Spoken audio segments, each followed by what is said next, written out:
Hey, welcome everyone. Good afternoon. Well, probably good morning to you back in Kansas City, but good afternoon from live from inside the press box at Bank of America Stadium. I am Darren Smith. Steve Walls did not make this trip, so we'll join him tomorrow for the Red Hour. But with me, have a very special guest. She is the CEO of Carolina Blitz, covers all of the sports teams here in the big state of North Carolina, whether it's the Blue Devils, the Tar Heels, the Charlotte Hornets, or even, of course, the Carolina Panthers. I have the CEO, Miss Vashti Hurt. Vashti. I'm sorry, Vashti, Okay, we're Vashti, gonna Vashti. get it Yeah, we right. got to get it right. Got to get it right. I apologize. Thank you so much for joining us this Thanks morning. for having me. Well, there was nobody else I would rather call at 7:30 in the morning. I can't believe you called me at I, 7:30 I in the did. morning. I Did I did. answer the phone? No, you did not answer the You would phone better know it. because I was going to probably say something crazy too, calling that early in the morning. But well, thank you so much for joining us.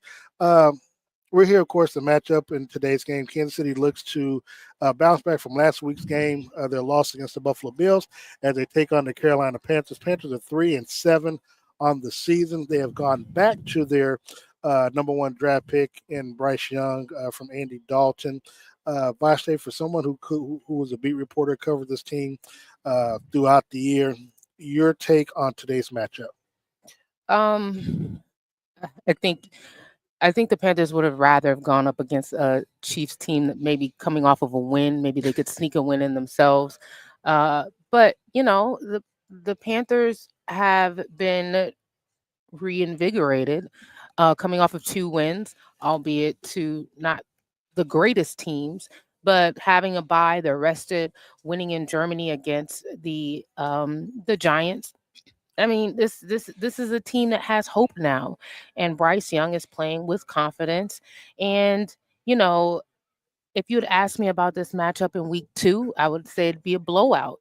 You ask me about it now, and I think it's going to be a tighter game than a lot of people expect. Yeah, of course, Vegas has it as a 10.5 point favorite for the Chiefs.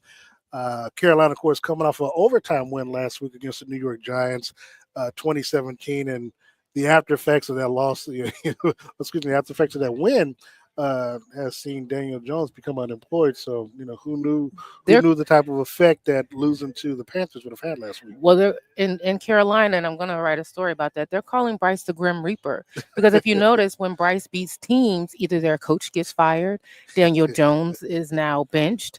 That happened in New Orleans. That happened in with Daniel Jones, and there's another coach I believe last year who got fired after losing to Bryce Young and the Carolina Panthers. So, can Bryce bring his villainry to this Chiefs team?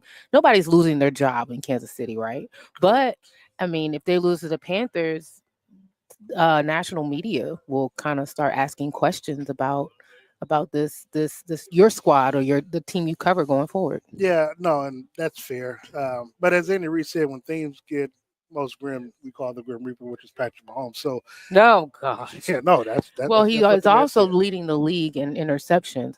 So Yeah, we this, don't mention that too often. oh, okay. Well, I am, and so this means this is Patrick Mahomes isn't playing like we expect a Patrick Mahomes That is to correct. play, and the Chiefs are winning one because they have one of the best defenses in the league, right? And Chris Jones is an actual beast along that line in the trenches. But for once, from what I remember, they are winning in spite of Patrick Mahomes and not because of Patrick Mahomes. No, no, no, no disagreement. And even members of Chiefs Kingdom would attest to that. We look at this matchup. Kansas City leads the all-time series 5-2. They've won the past 3 games. The last time these two teams played was at Arrowhead Stadium, November 8th in 2020. That was during the COVID year. I can't remember who the quarterback was at that time because I know it wasn't Cam because he played for Bridgewater. Teddy Bridgewater. And I think the last time Cam played there might have been in 2012 because I remember covering the game and shooting on the field. So he's, so it's been a while. These teams obviously play once every 4 years. So it's interesting to see how today's matchup is going to go. Looking at this, and we're going to start from the offensive side for Carolina Panthers. What do you feel like they'll need to do in order to be successful in today's game against this Chiefs defense? They're gonna have to win in the trenches, right? That's where it begins and ends for Always. the Kansas City defense, and then the Panthers' offensive line, which is much improved from last year, where they had one of the worst units in the league. Now I think they're fifth in sacks given up, which is a vast improvement, led by Robert Hunt, who signed a big deal in the offseason, and Damian Lewis and Taylor Moton. They do have Cade Mays in at center, which is he'll start at center for the second time. That's kind of the X factor, how he'll be able to go, how he'll do against this line, but that's where it's going to start. Can the Panthers offensive line, one, give Bryce Young enough time when he throws the ball to throw the ball? And also, they're a team that likes to rush the ball, and Kansas City is a defense that does not give up rushing yards, right? And it's funny you say that because obviously your top player, Chuba Hubbard, the Chiefs have been fortunate that every time running back that they face, they've been able to pretty much keep contain him in the show. Obviously, started with Derrick Henry, and you look at wasn't Joe Mixon, but the running back for Cincinnati that was in week number 2, and just really all their top players, the Chiefs have been able to pretty much contain them so they don't have big games. So for me, from my vantage point, everything, like you said, it starts up at the front, but everything's going to start with making sure that they can contain Chuba Hubbard. If you stop him, then, it allows you to put more pressure on Bryce Young. And, we've seen Bryce Young not really do well when it comes to pressure. And this is a game, when you look at from a defensive standpoint for Kansas City, this should be a game where you'll see the matchup down low on the line. But this should be a matchup if you're Chris Jones and George Karlaftis. You're hoping to have a big game, especially going up against Bryce Young. And one thing, and you mentioned the Chiefs being able to shut down the run, but also, I want to see what Dave Canales dials up against this defense. Yeah. For whatever reason, he has kept Bryce Young kind of in handcuffs. He's not really opened up the playbook. And if you've watched the Panthers, there's a difference between what we saw, or the plays or the downfield plays that we saw when Andy Dalton was QB for those few weeks, and then what we've seen with Bryce Young. I want to see Canales open up that playbook.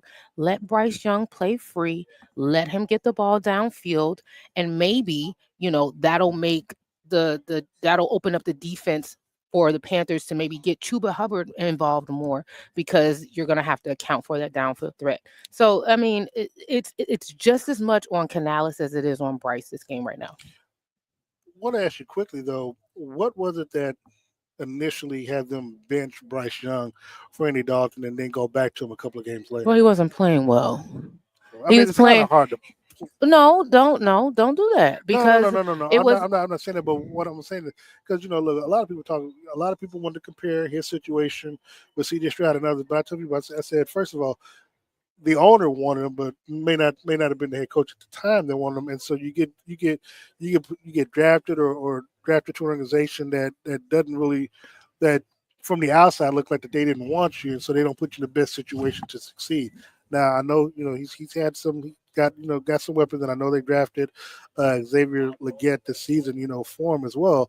But all that stuff from an organization standpoint matters to a player's success. So, absolutely, and that's why Canales was supposedly hired, was because of his ability, or in the past, his ability to rejuvenate quarterbacks who might have struggled in previous with previous franchises. For example, Baker Mayfield, Geno Smith. I don't know if I would give him credit for that. I mean, those are guys who had already were veterans, and now he's coming in and trying to fix a second year younger quarterback. I felt like he benched Bryce a little prematurely. However, it seemed to have been a good thing for him. At that time, I feel like he was broken. Yeah. And if you watched him, and as beat writers, we're in the locker room 4 days out of the week, Bryce was defeated. And I guess he saved him from that, and from the constant beating up that he was probably giving himself, losing trust in the locker room, and the criticism that he was getting from the outside world. Bryce seems like a different guy. Winning also, cures everything, that they say. But the benching was necessary. Now we'll see what they'll do with him long term, and that's the question. And I've been saying this: Bryce Young is not going to be C.J. Stroud, right? He's not going to be Patrick Mahomes. He's not going to be Lamar Jackson. That's not what we've seen from him. And when you draft a guy number 1 overall, that's what you expect. That's not who he is. And he doesn't have to be that.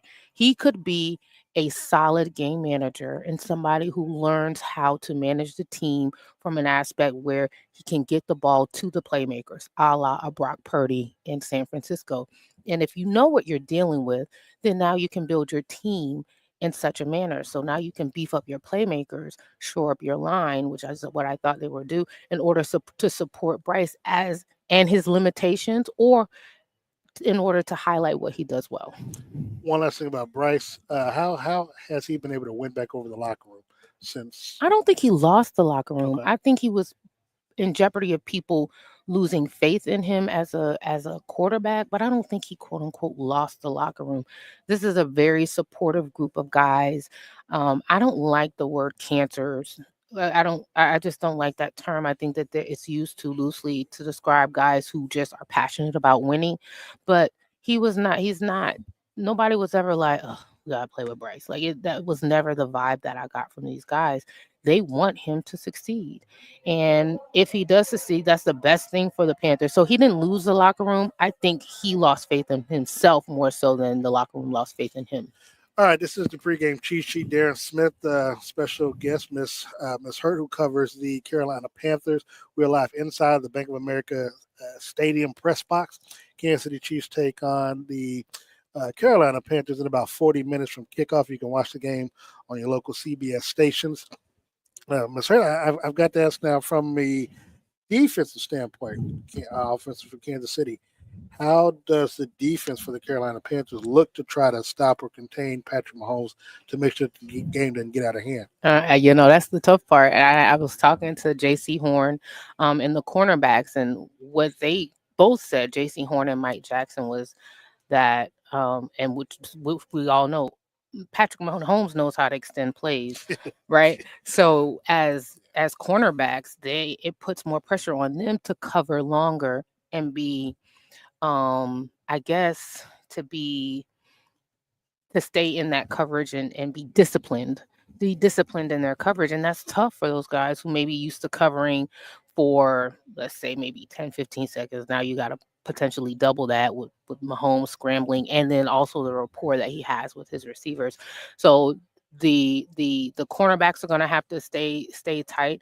And then, whenever you put pressure on a quarterback, that forces them into errors.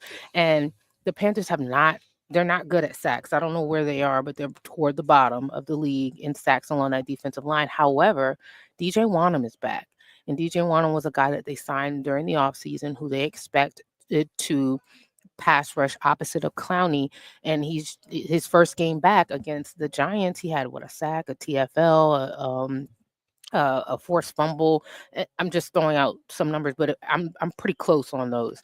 And so now you have somebody else along that line that they have to respect, the Chiefs offensive line. So one, they need to try to get as much pressure on Mahomes as they can, and that those cornerbacks are going to have to play disciplined enough. So if Pat gives it up like he has been giving up, they'll be able to reap the benefits of it. We're talking about the football that he's giving them, not anything else. Darren, hey, look, we have a smart audience, so we have to keep 100 with them. Now, here's the thing, though. You talk about getting pressure on Mahomes. Now, Kansas City signed DJ Thompson on Friday. I don't think he's going to be playing today. So, one of the things that they may have a good chance on is on the left tackle side with Wanye Morris. He's been struggling these last few weeks. Wanye Morris? Yeah, not the singer. I was going to say, what? Yeah, no, he was named after him. He was named after him? He was named okay, after him. absolutely. That's pretty cool, though. I though. about what was going on at the time, but yes, he was named after the singer.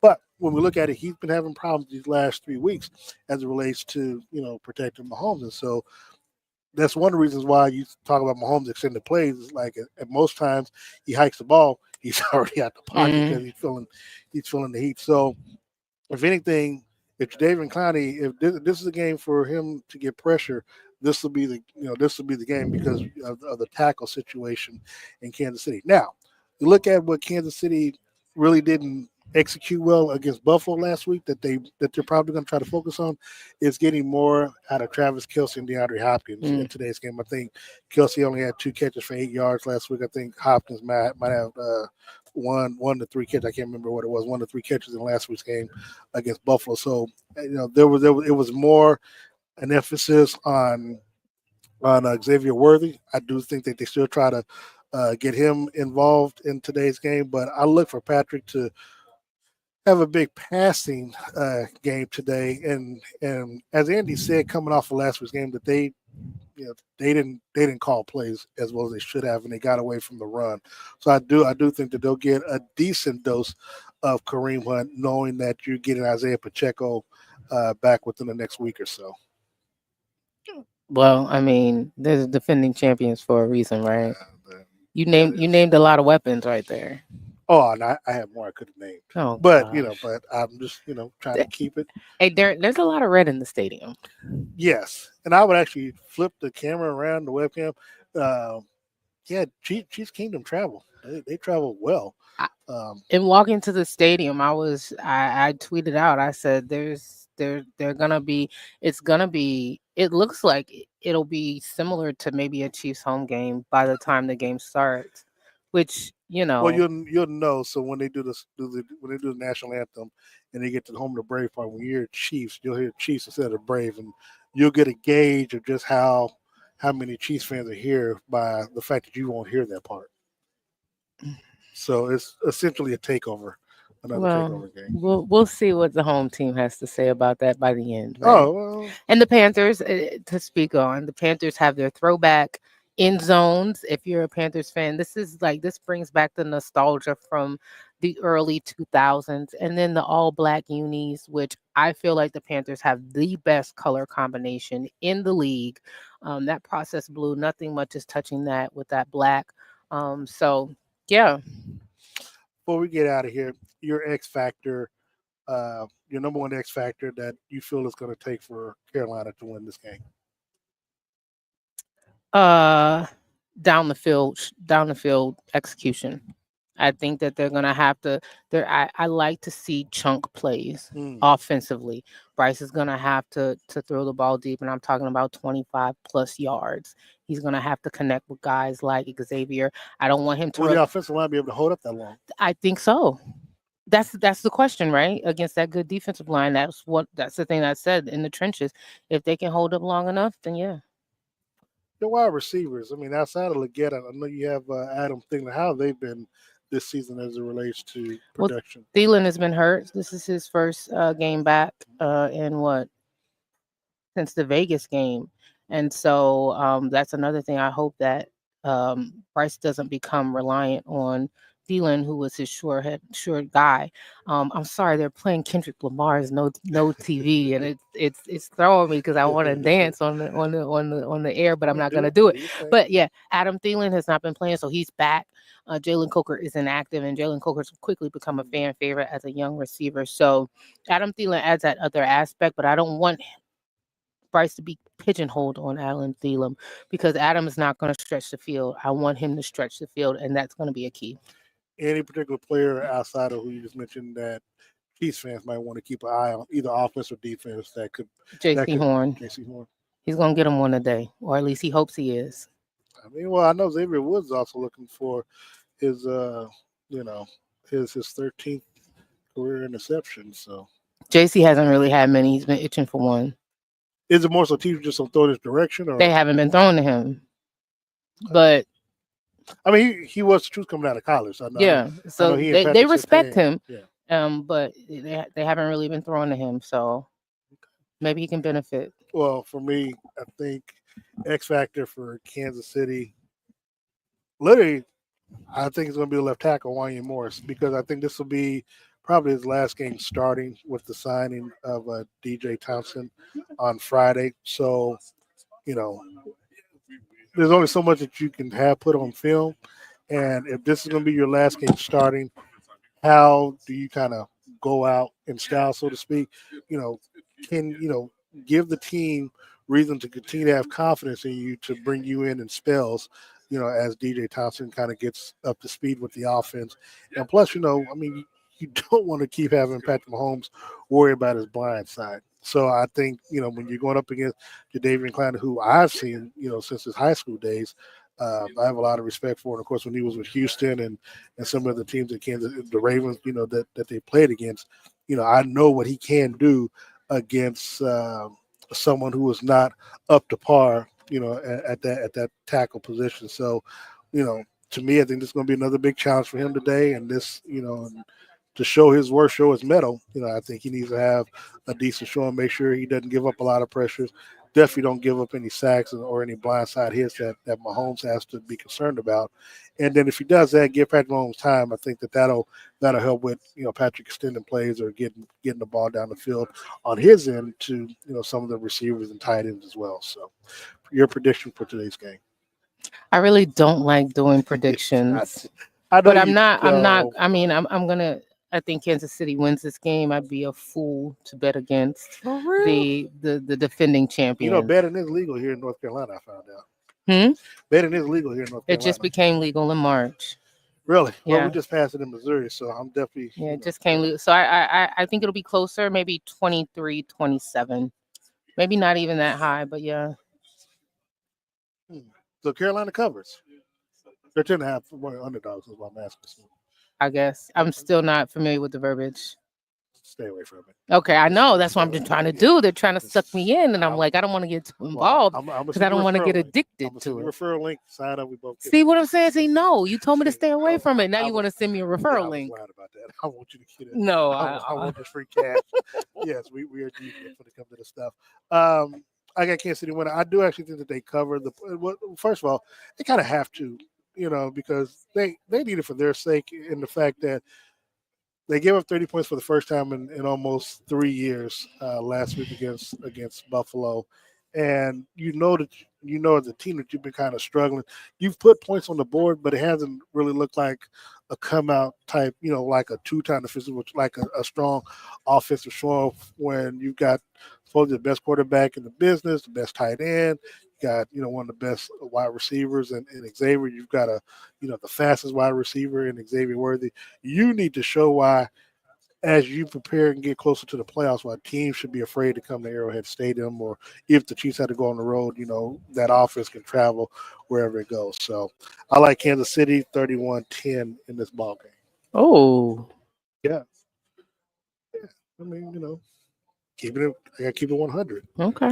I mean, look, if I felt that Kansas City was going to have a 4-point game against the Panthers, trust me, they're going to hear from me in a lot. Well, Vegas said 2.5. Vegas said 10.5. Oh, 10.5. Yeah, 10.5. Oh, yeah, I think a touchdown, I think a field goal, and an extra point somewhere. I think it'll be less than that. Okay. That's where they said they cover. So, Ms. Hurt, I really appreciate your time. I know you've got pregame responsibilities to deal with. I want to thank everyone for tuning in to the pregame cheat sheet. Be back post-game. May have some press conference with Andy Reid and Patrick Mahomes. I'll be in the locker room interviewing players, and we'll bring you some post-game interviews following the game. So until then, thank you so much for tuning in. Have a great day. Go Chiefs.